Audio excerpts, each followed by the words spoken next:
नमस्कार और स्वागत है आपका विश्व शांति दर्शन में, जिसकी परिकल्पना का श्रेय जाता है विश्व शांति के उपासक MIT के संस्थापक विश्वधर्मी प्रोफेसर डॉक्टर विश्वनाथ दा कराड जी को। 10 जनवरी से 12 जनवरी तक इस 13वीं भारतीय छात्र संसद का आयोजन होगा, मगर इन 13 वर्षों के अंदर इस संसद को किन किन लोगों का सानिध्य मिला, यही है हमारी लघु श्रृंखला भारतीय छात्र संसद नींव कल के भारत की।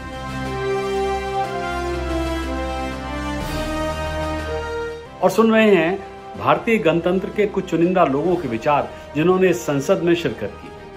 आज के युवाओं को भारत की लोकतांत्रिक संस्थाओं में चुनौतियों का सामना करने और योग्य पदों पर पदासीन होकर परिवर्तन के दूत के रूप में कार्य करना है। यही सोचकर MIT WP के कार्यकारी अध्यक्ष डॉक्टर राहुल कराड जी ने भारतीय छात्र संसद की परिकल्पना की। तो आइए आगे बढ़ते हैं और सुनते हैं क्या कहा था किरण बेदी जी ने, आशुतोष गोवारिकर ने, कपिल देव जी ने, मनोज कुमार ने, जब तय किया था इस संसद का सफर भारतीय छात्र संसद की विभिन्न परिषदों में।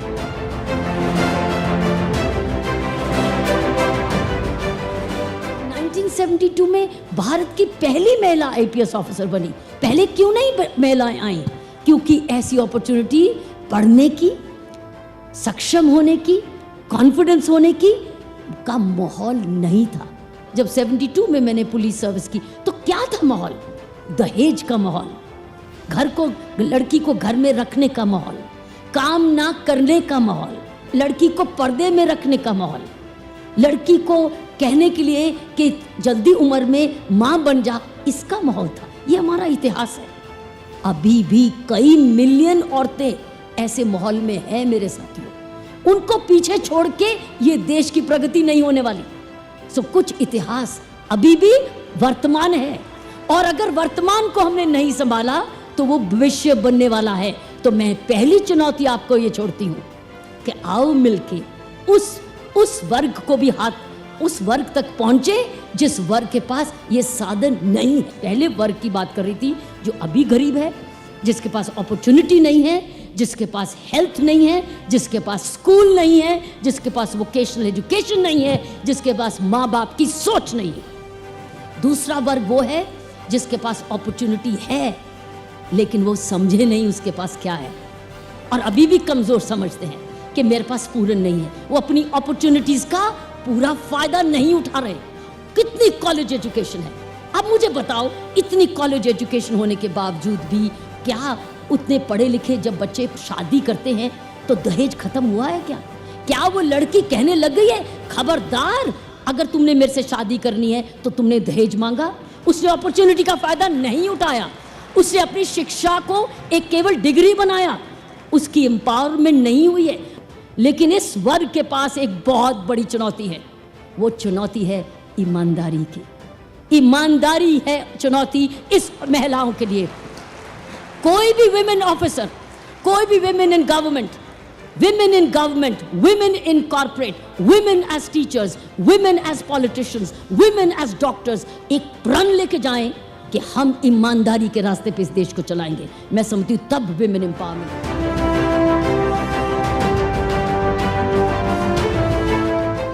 I think the problem comes in when there is competition.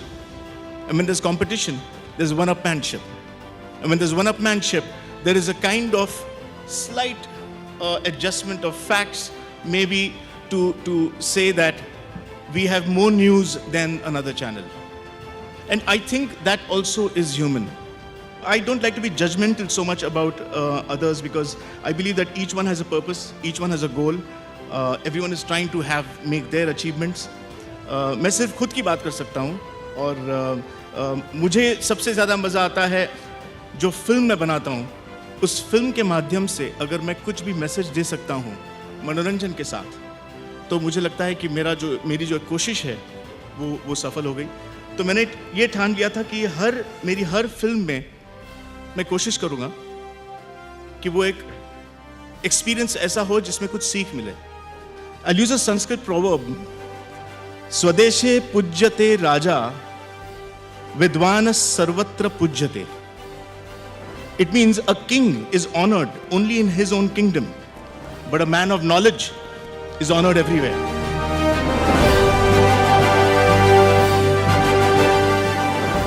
आपको सक्सेसफुल बनना है, keep your eyes and ears open while sleeping also. कश्मकश दिल में आई, सोच आई कि ये क्या कह रहे हैं। एक कैसा इंसान हो सकता है जो सोते हुए भी अपनी आंखें और कान खोल के रखे, तो वो सोएगा कब। तो दूसरा उनके शब्द आए, don't go by what I am saying, understand the meaning of what I am saying. अगर आपको सक्सेसफुल बनना है, keep your eyes and ears open while you are around. You don't have to open your mouth all the time. हमेशा आपको बोलने की जरूरत नहीं है, लेकिन आज हिंदुस्तान को, हमारे इंडिया को जरूरत है सोचने की भी और बोलने की भी। ना तो मैं क्रिटिकल हूं, ना ही मैं इस तरफ जाने की मेरी कोई इच्छा है। कल का मालूम नहीं, आज ऐसा सोचता हूं ऐसा ही कि मुझे जरूरत ना पड़े, क्योंकि जो हमारी यंग जनरेशन है वो बहुत काबिल है, लेकिन कुछ कमियां भी हैं। हर एक इंसान में बहुत सी अच्छे पॉइंट होते हैं और बहुत से ऐसे पॉइंट होते हैं जो उनको नीचे लेके आते हैं। मैं नहीं मानता कि 99% से आपका सब कुछ हो जाता है, लेकिन उसके साथ आपके पास एथिक्स नहीं है, सोच नहीं है, तो वो नंबर किसी काबिल नहीं, वो किसी जरूरत के नहीं। हमारा हिंदुस्तान एक अच्छे नाम, अच्छे देशों में से गिना जाता है। इसलिए अपनी अच्छाई को आगे लेके जाना, कभी भूलना नहीं कि हम उस देश के वासी हैं जहां पर इज्जत मान होता है, अभी भी करते हैं हम बुजुर्गों का, बड़ों का। आपको भी करना होगा, लेकिन अपनी सोच को खत्म नहीं करना।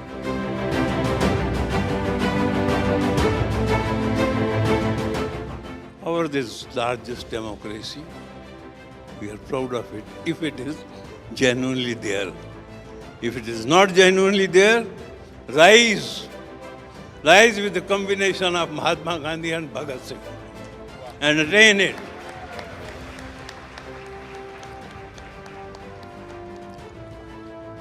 If you feel that secularism is a fake thing here, they are creating vote banks, it is not good. Wake up. Again, bring the change. Government के पास वक्त नहीं। 1894 में जो बरतानिया हुकूमत ने एक कानून बनाया था ज़मीन हथियाने का, वो 1894 का कानून आज भी चल रहा है। ये लूटते हैं, ये होना नहीं चाहिए।